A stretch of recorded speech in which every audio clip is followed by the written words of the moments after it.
Paz seja convosco. Amém. Eu confesso que ainda estou meio tonto aqui, mas vamos dar andamento. Espero que Deus me dê forças para a gente poder completar os 2 turnos. Se assim não for, vamos na medida que Ele permitir. Estamos meditando dentro da Escola Bíblica Dominical, do Catecismo de Westminster. Estamos na pergunta 100. Semana retrasada, falamos sobre a condição da oração, a oração do Pai Nosso.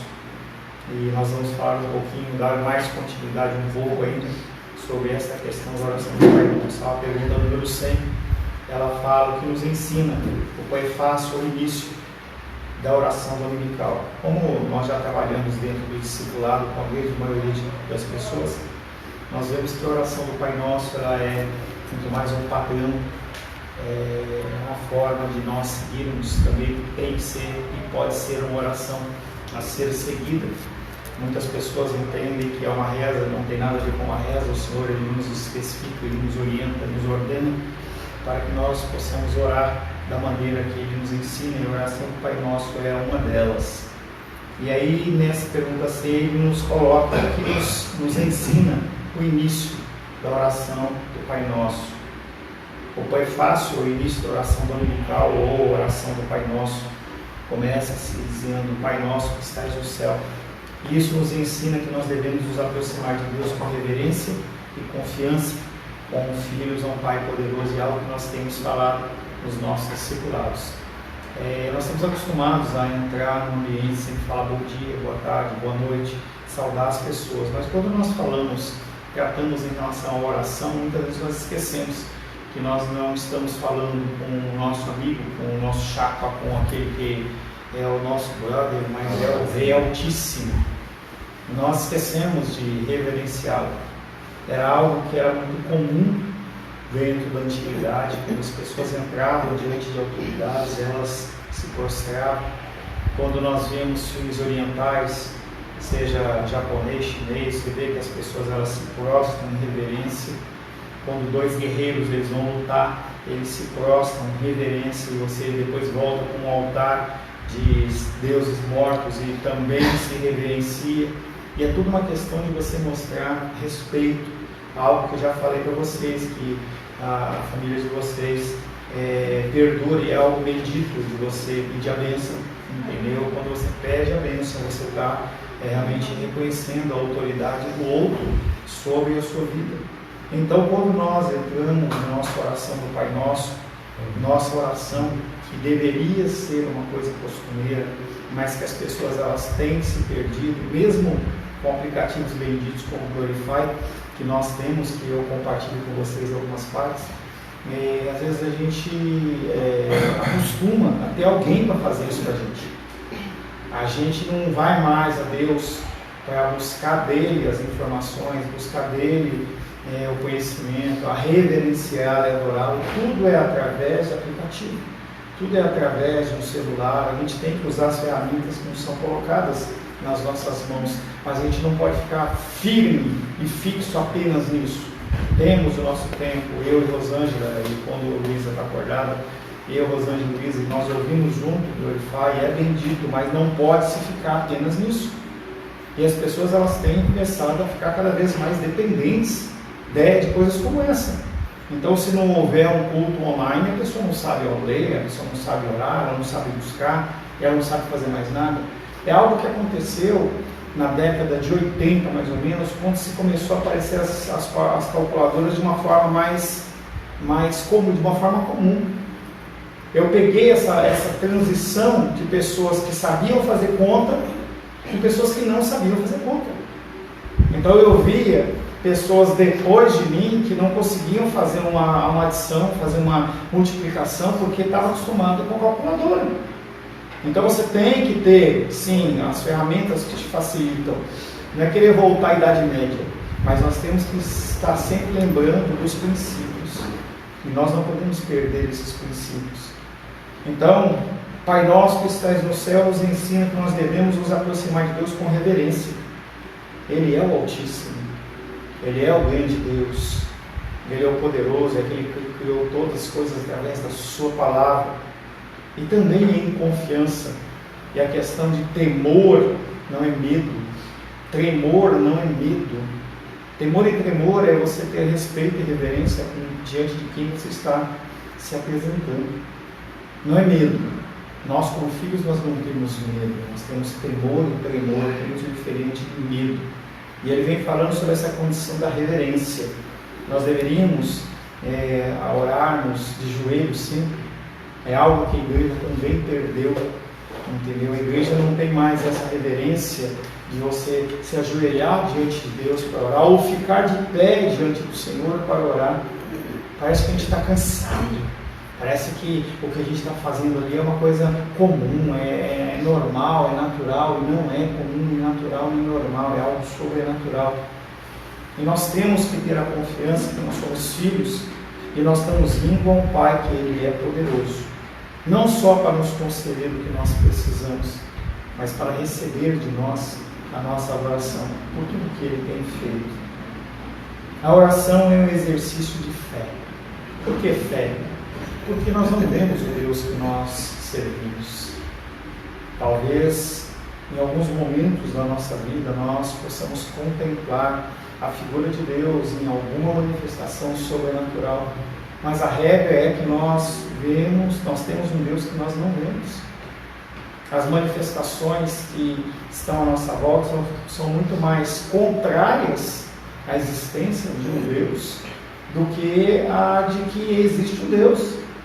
Porque nós pautamos os nossos olhos dentro das nossas dificuldades. Então passei essa semana dentro de uma condição lá, que eu nunca tinha sentido esse tipo de coisa, um sentimento que você levanta e você levanta para querer deitar de novo. E você não consegue, eu não consegui ler as Escrituras Sagradas. Meus olhos, eles doíam. Quem teve dengue sabe, você virar o olho assim, dói toda a face, entendeu? E o que você não quer é fixar seu olho em nada. Não consegue. É um desconforto total. Por isso que a fé, a oração é um exercício da fé. Porque eu estava numa situação prostrada de um lado, a Rosana era prostrada do outro. E a gente não consegue ver o Deus que é o médico dos médicos. Fomos no hospital e a gente viu lá, lotado, um hospital particular, em que nós levamos 5 horas para ser atendido. 5 horas para ser atendido no hospital particular. Mais um tanto de horas para fazer o exame médico, mais um tanto de tempo para poder ser atendido de novo. Saímos lá depois de 8, quase 10 horas. Rosângela foi uma segunda vez, quando ela chegou lá, estavam 5 horas e meia de espera. Aonde está o médico dos médicos? Então, oração é um exercício de fé. Alguns podem alegar que é supérfluo orar. Não, para que orar? Deus conhece todas as coisas. Deus sabe, sabe mesmo. E Ele tem autoridade para mudar as coisas no estalar de Deus. Nem no estalar de Deus, apenas no poder da sua mente. E algumas pessoas se colocam na situação de que é supérfluo orar por coisas que o Senhor já determinou na eternidade. Encontrei muitas pessoas dentro do discipulado e aconselhamento que as pessoas entendiam que não tinham que orar. O ato de orar era exatamente um ato de falta de fé. Porque se eu sei que Deus tem o melhor para mim, se eu sei que Ele já determinou todas as coisas na eternidade, por que eu tenho que orar? Seriam os questionamentos que eu ouvia. Mas Ele nos ordena orar. É esse processo de você, mesmo sem ver, continuar marchando, mesmo sem ver, você continuar orando, mesmo sem ver, você continuar avançando. Alguns podem alegar que é supérfluo orar por coisas que o Senhor já determinou na eternidade. E Ele as determinou mesmo. Mas é do agrado de Deus que aquelas muitas coisas que fluem dos seus decretos eternos sejam confirmadas por meio das nossas orações. Então, apesar de Ele tê-las determinado, sim, Ele quer que nós confirmemos em oração.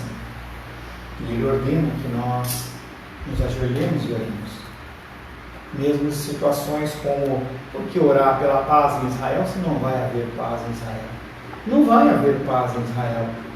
Se todos os cristãos ao redor do mundo, se todos os judeus ao redor do mundo se ajoelharem no mesmo momento e ficarem fazendo uma campanha de oração seguida, de jejum, de uma semana, não vai haver paz em Israel. Mas ele fala, ore pela paz em Israel.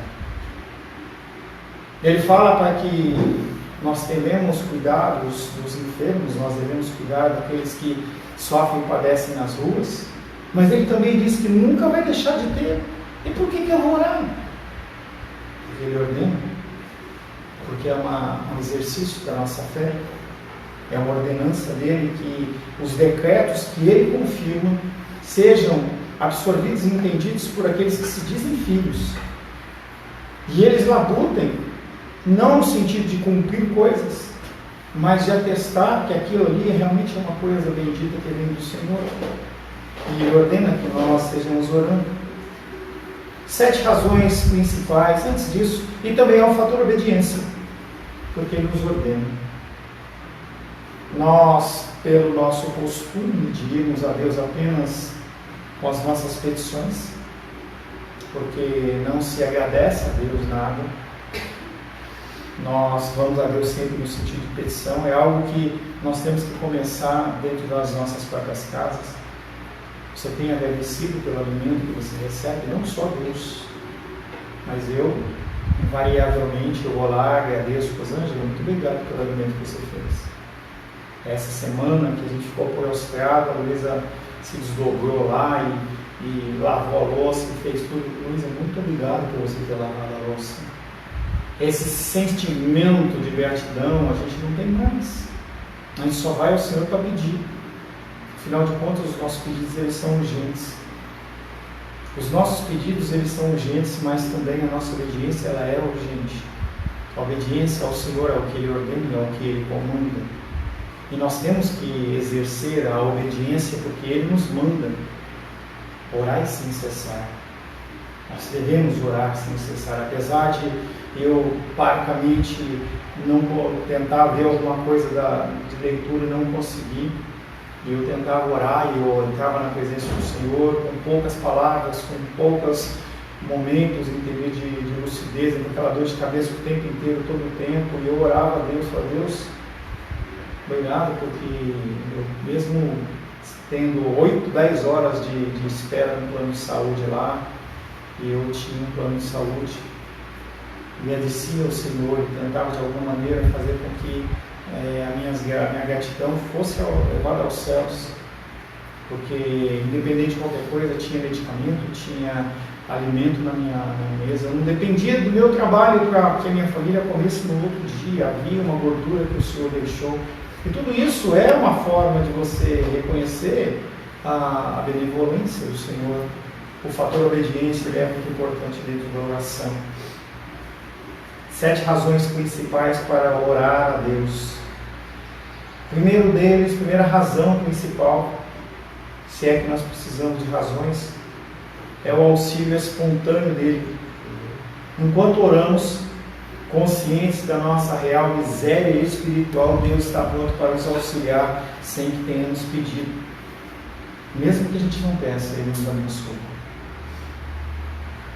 Essa condição divina de que Ele olha para mim e para você, mesmo quando nós achamos que nós somos especiais, ou que nós somos bons demais, ou que nós somos merecedores de alguma coisa, Ele olha no seu trono e ri, e nos abençoa, e nos concede vigor, nos concede a força, nos concede naquele dia a semente necessária para a nossa alimentação, talvez não a chuva temporã que a gente gostaria de ter, mas a necessária para aquele momento.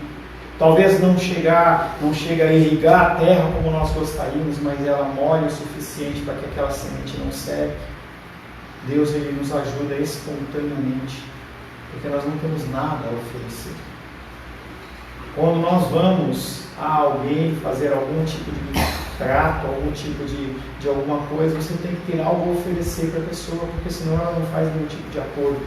Experimenta comercialmente chegar alguém e falar assim, olha, eu quero tantas unidades disso aqui.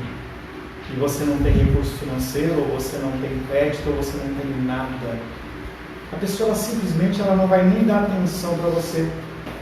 Se você chegar com uma roupa maltrapilha dentro de uma loja de automóveis luxuosos, talvez a pessoa nem olhe para os seus olhos.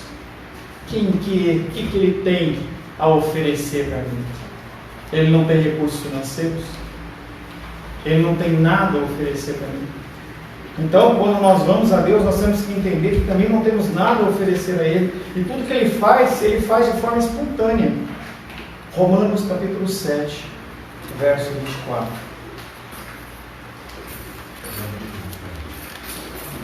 Romanos 7, verso 24. Desventurado homem que sou, quem me livrará do corpo desta morte? Quando você vai a Deus, você vai com direitos, você vai com autoridade. Como que você se apresenta diante de Deus? Como que você reconhece a sua pessoa, o seu ser diante de Deus? Paulo, em Romanos 7, 24, ele reconhece que ele não é bem-aventurado, ele é desventurado. Desventurado homem que sou. Quem me livrará do corpo dessa morte? Ele olha para a condição do físico dele, ele olha para a condição presencial dele. Um homem que tinha recursos financeiros, um homem que era reconhecido, um homem que tinha autoridade e estava sendo reputado por nada, perseguido, tentado sendo morto. Ele não tem direito a nada. Ele sabe que ele vai a Deus sem direito a nada. Ou segunda razão para orarmos a Deus é a nossa necessidade, mesmo que nós não saibamos. Nós devemos ter uma busca contínua de Deus. Como o ar, como a corça anseia pelas águas, assim deve ser a nossa busca ao Senhor. Quanto amo a Tua palavra, é quanto busco ao Senhor. Nessa semana, a minha busca ela foi parca. Essa busca ela foi ínfima, foi quase nada. Porque eu queria era a cura da minha enfermidade. Eu não estava preocupado com o meu relacionamento com Deus. Eu não estava preocupado se Deus estava no alto trono dele ou não. Eu estava preocupado em aliviar a minha dor, em acabar com o meu mal-estar. Essa era a minha preocupação. Não consegui reconhecer a alimentação, não consegui reconhecer a cama, a esposa, a filha, você não reconhece absolutamente nada. Mas a busca contínua de Deus é uma razão que nós devemos ter. Isaías 55, verso 6.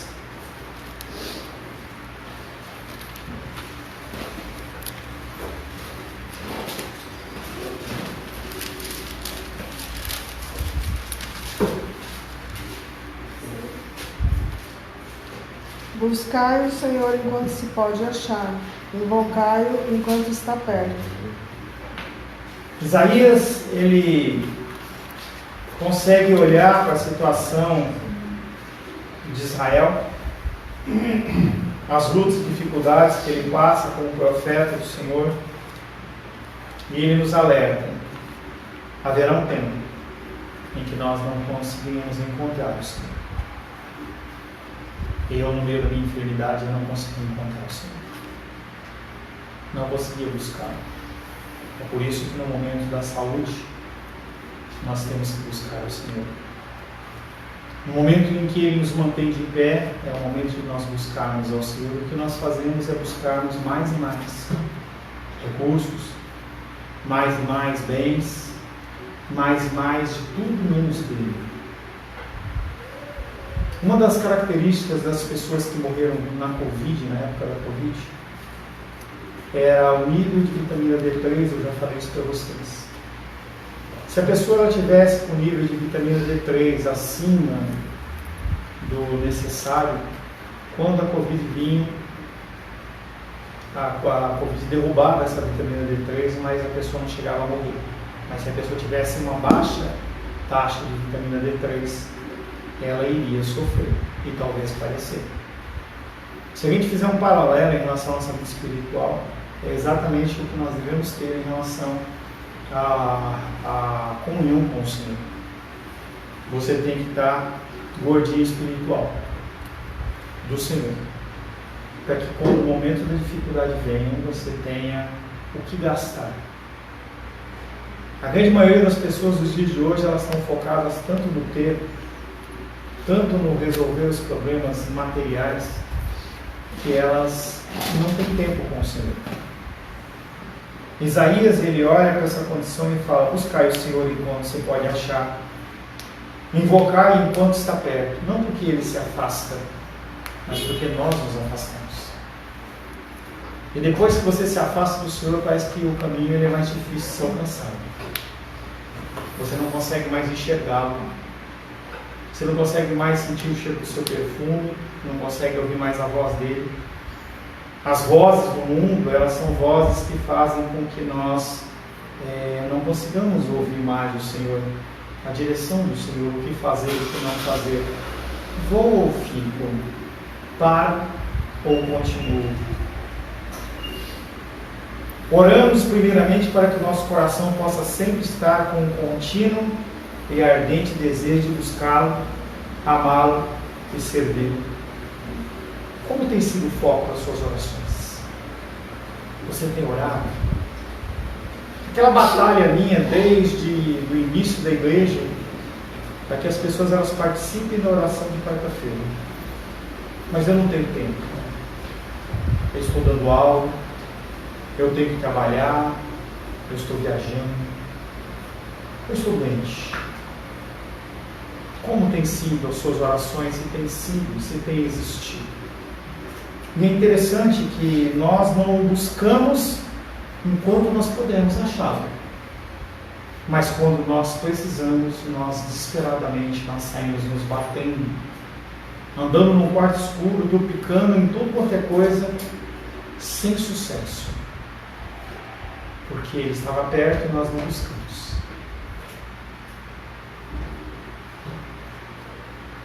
Desejos impróprios. Oramos com conhecimento para que nenhum desejo impróprio seja colocado, a fim de fazer nossas petições conforme a vontade revelada de Deus.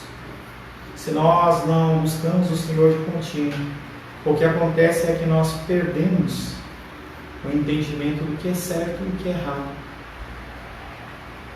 O que Adão e Eva amaldiçoadamente fizeram por nós, nos concederam o discernimento de bem e do mal, parece que nós perdemos.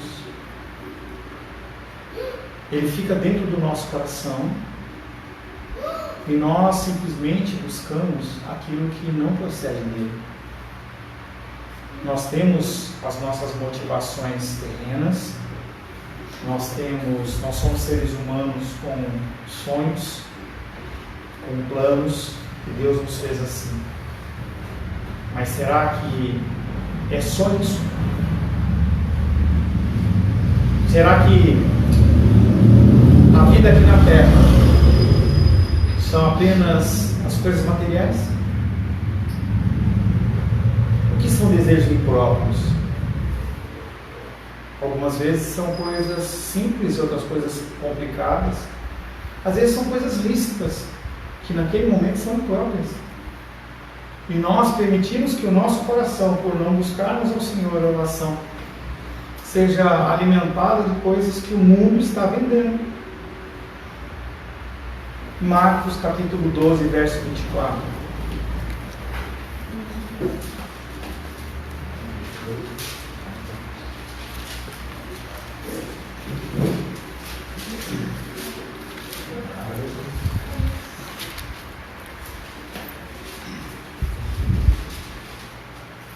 Respondeu-lhe Jesus: não provém vosso erro de não conheceis as Escrituras nem o poder de Deus? De onde vêm os desejos impróprios? 12:24.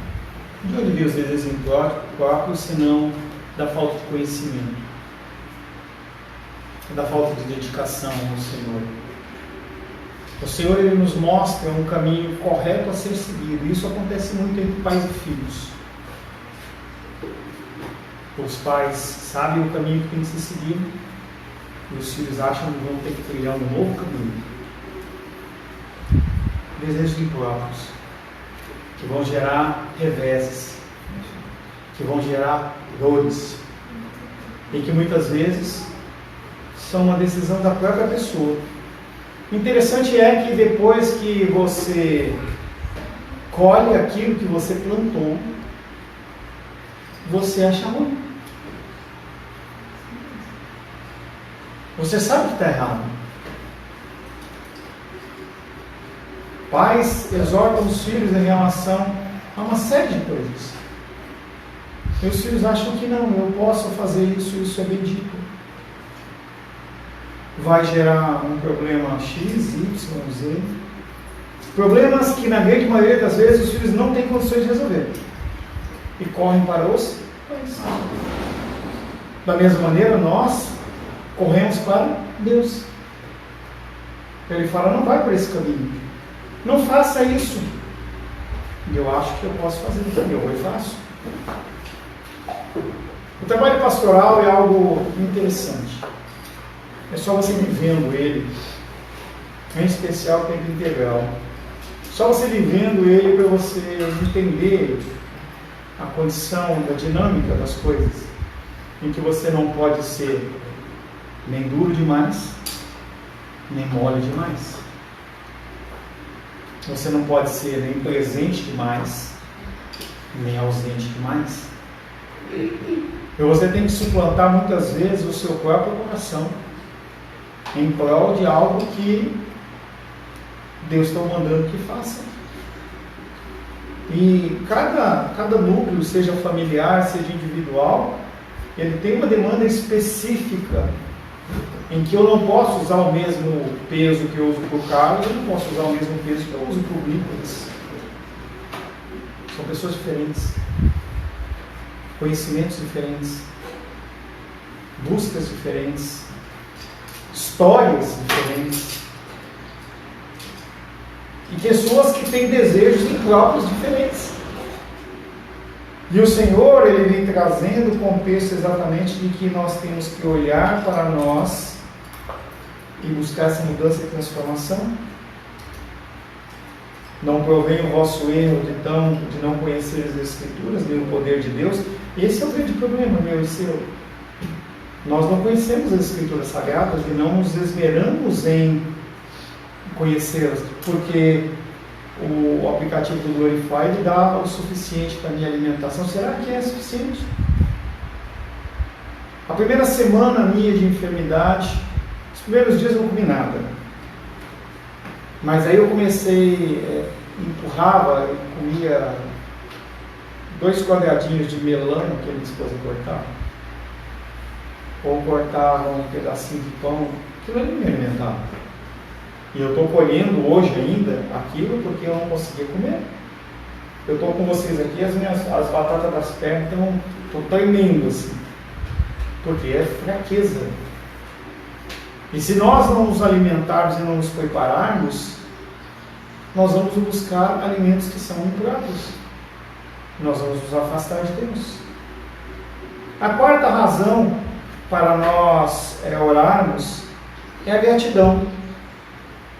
Oramos também para que possamos estar preparados a receber todos os seus benefícios com verdadeira gratidão e ação de graças, porque se você não tiver com espírito de oração, você vai achar que quem conquistou foi você. Ou que você não precisa ir à casa do Senhor para agradecer a Ele. Ou você acha que a saúde que você tem, entendeu, ela provém de você. Ontem me deitei, essa semana inteira, eu achei melhor separar. A Rosângela dormiu num quarto, eu no outro, porque além de estar doente, você não encarar o cutucão de outro, e rompa, quem sabe que dentro do casamento isso existe, entendeu? Então ficamos cada um num quarto. Ontem, quando eu entrei no quarto, foi a última noite. Aí eu estava sentado antes de dormir, passou um negócio voando. Fiquei apavorado. E eu falei assim, eu não vou dormir. Apaguei a luz e fiquei ali. Parecia que estava naquele escuro dos Vietcong, entendeu? Só ali esperando ouvir uma coisa. E eu ouvi aquele maldito cantando. Eu falei assim, ele não vai me pegar. Aí eu liguei a luz, olhei, ele estava lá em cima, não era da Covid, mas porém aí, né, no coelho daqueles coetinhos. Nem sei se pode falar pernilongo coetinho, né? Não sei se é racismo, né? Tá? Mas estava lá, a cor dele era essa, não tinha o que fazer, né? Era coetinho, entendeu? Ele estava lá. E aí eu fui lá, peguei o detefone, pá, entendeu? Ele caiu em cima da minha cama assim, eu olhei para ele e eu matei. Muito radical. Foi matar, entendeu? Eu olhei para ele estava lá regurgitando, entendeu? Nos seus últimos momentos de vida, e eu olhei para ele e fiz. Matei o pernilongo. E eu falei, agora eu posso dormir em paz. Entendeu? Dormir em paz. Gratidão, porque tinha um quarto. Gratidão, porque tinha o detefon para matar. Gratidão, porque eu dormi pela primeira vez em 8 dias, da hora que eu deitei até de manhã, porque eu estava acordando 3 horas da manhã, ou melhor, eu deitava 11 horas da noite e só conseguia dormir depois das 3 da manhã. Todo dia. Aí passava o dia trocando o dia pela noite. Gratidão é algo que nós temos abolido dos nossos lábios. Gratidão pelo que Deus tem nos feito. Nós sabemos reclamar, nós sabemos identificar aquilo que nos falta. Você consegue abrir a sua geladeira e ver que está faltando isso, mas você não consegue ver o que você tem. É uma característica humana. Falta de gratidão. Nós temos que ser mais gratos. Filipenses capítulo 4, verso 6.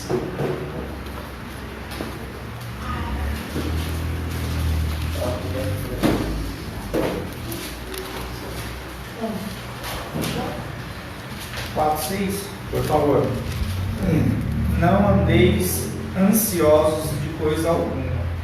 Em tudo, porém, sejam conhecidas diante de Deus as vossas petições, pela oração e pela súplica, com ações de graças. E o apóstolo Paulo fecha com ações de graças, que é para você não esquecer o que ele já fez por você.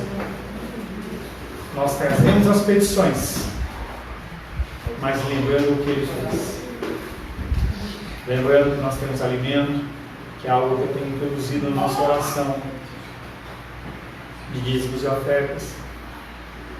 Alimento, vestuário, moradia, transporte, saneamento básico, lazer.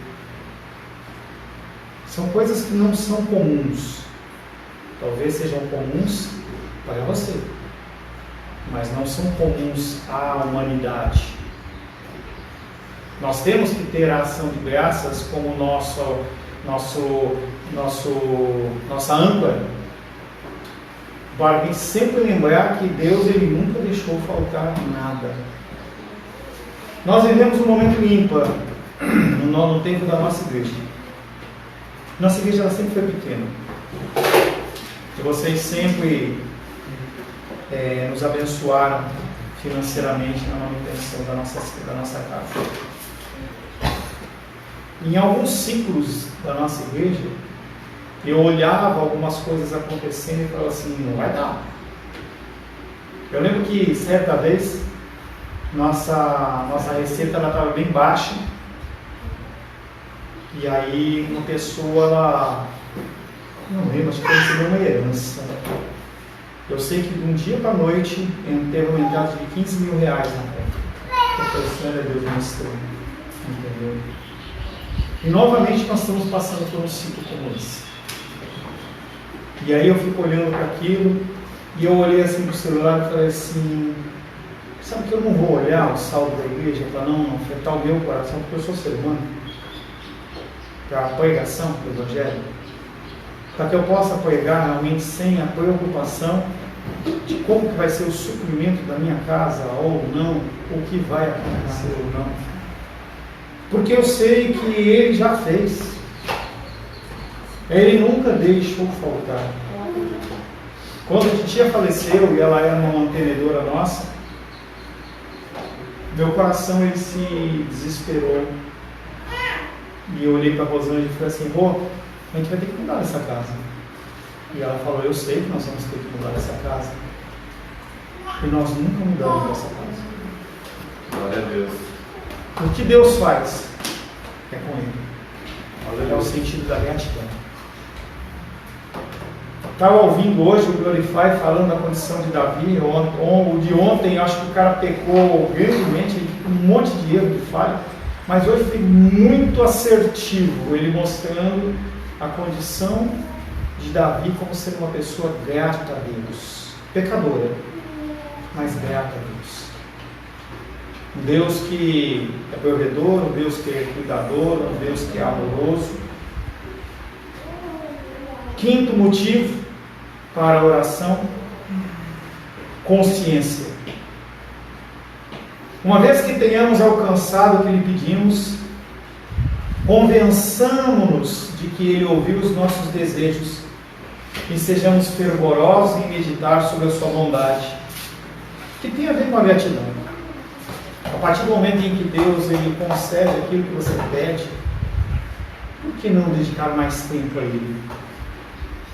Nos nossos labores diários, financeiros, o que acontece é que quando nós investimos em algo e aquilo nos dá retorno, nós investimos mais. Vocês que trabalham com comércio, é lógico. Se você está chegando agora no Dia das Mulheres e você sabe que uma flor em especial, um arranjo em especial é o da moda e vai vender bastante, você vai investir naquilo. E se você vê que aquilo está realmente dando retorno e você puder investir mais, você vai investir mais. E a condição da oração é exatamente a condição da consciência, em que se eu estou vendo o que Deus está fazendo por mim, mesmo que seja com uma motivação humana egoísta, por que não investir mais? Por que não fazer mais? Mais uma vez, ontem, Nicolas e Denise foram sozinhos fazer evangelismo. O que você estava fazendo de tão importante que você não foi? Será que parte das suas lutas e dificuldades tem sido porque você não abre mão de um pouco do seu tempo para se dedicar ao Senhor? E não é nenhuma vez. É dedicar e colocar como um ponto definitivo. Senhor, eu vou fazer isso. Algo que, quando vocês vieram à igreja e trabalhavam de domingo, eu fiz a proposta. Eu falei assim: trabalhe um mês. Trabalhe um mês de domingo. E vamos ver se você vai ganhar tanto dinheiro quanto se você abençoar o dia do Senhor. E eu volto novamente a fazer essa proposta. Por que você não experimenta abrir mão da sua quarta-feira à noite para orar e ver o que acontece? Ou você experimenta abrir um sábado pela manhã por mês? No mês. Quantas horas? 10 horas vocês ficam na rua, é isso? Uma hora. Experimenta investir 1 hora e fala assim: Senhor, eu vou investir 1 hora do meu sábado, mais a despesa de combustível, de livro e tudo mais, porque eu quero agradecer ao Senhor, eu quero investir no reino de Deus. E veja se isso não dá loucura, se não é algo bendito.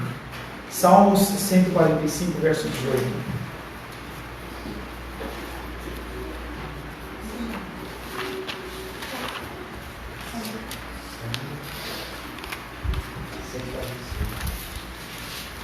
De 145, 18.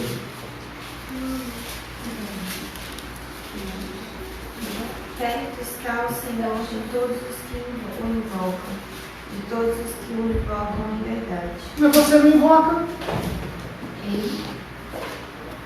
você não invoca.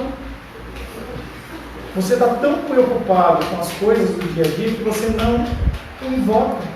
Pelo contrário, você se invoca com a situação. E você continua lutando, é que nem aquele peixe que caiu do aquário e ele fica se batendo. Ele fica se batendo. Ele fica se batendo. Em vez de você invocar o Senhor. Sexto motivo, prática. Oramos com constância a fim de que a experiência confirme a sua providência, compreendendo que não somente promete, como jamais nos faltará. Marcos capítulo 13, 33.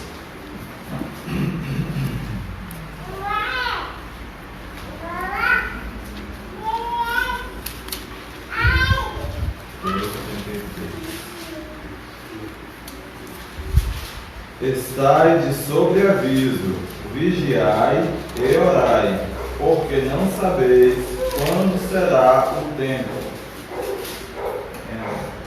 De novo. Estai sobre aviso, vigiai e orai, porque não sabeis quando será o tempo. Aí ele está falando de arrebatamento, está falando de fim dos tempos. Mas eu vou tomar a liberdade de estender isso para todas as situações. Você não sabe quando o carro seu vai quebrar. Você não sabe quando você vai pegar Covid. Você não sabe quando você vai pegar dengue. Você não sabe quando você vai ser assaltado. Você não sabe. Por isso que nós precisamos clamar ao Senhor e invocar ao Senhor a todo tempo. É a condição de você estar com a condição pronta diante da luta e da dificuldade que ela vai vir. Não é algo que não vai vir. Não há uma proteção sobrenatural sobre a sua vida em que nada acontece com você, em que você... Não faça isso. Pessoas têm um cultinho, eu vi um ano atrás, 2 anos atrás, o culto da serpente lá, em que o cara falou, não, a serpente venenosa não pica em mim porque eu sou filho de Deus, e foi lá e pegou a serpente foi lá e picou ele, e o cara começou a ficar preto. Nem sei se o cara viveu ou não, não tente ao Senhor. 7ª razão para nós buscarmos a Deus em oração: certeza. Nós oramos com a certeza de que por sua própria vontade Ele nos abre a porta para que no momento da necessidade possamos nos colocar diante dele nas nossas petições. Lucas 11, 13.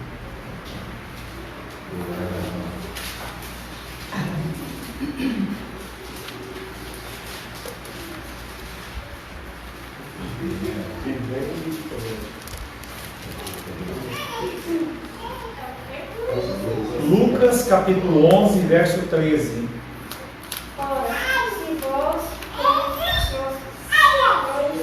mal sabeis das boas Começa de novo. Fica de pé. Primeira coisa é ficar de pé.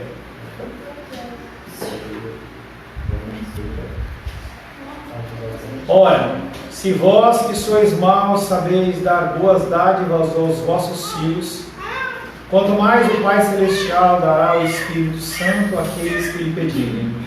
Nós temos que, através da oração, buscar o Senhor. Porque através dessa busca contínua ao Senhor, nós vamos desenvolver no nosso coração a certeza de que Ele cuida de nós, de que Ele nos atende, que Ele nos ouve e que Ele é poderoso para fazer infinitamente mais do que pedimos, pensamos ou imaginamos. Glória a Deus. Deus Ele nos auxilia de forma espontânea. Nós devemos ter uma busca contínua de Deus. Devemos nos abolir dos desejos impróprios, desenvolver gratidão, consciência, colocar em prática aquilo que nós declaramos crer, na certeza de que Deus existe e que Ele é abençoador daqueles que o invocam. Se você não invoca Deus, o que acontece é que Ele deixa você caminhar segundo a tua vontade. Quer continuar caminhando nesse caminho? Fique à vontade. É um caminho de dor, é um caminho de sofrimento, mas talvez seja terapêutico para você, e Deus assim o permite. Amém, queridos? Amém. Vamos para o nosso intervalo. Retornamos daqui a 15 minutos, se Deus assim o permitir.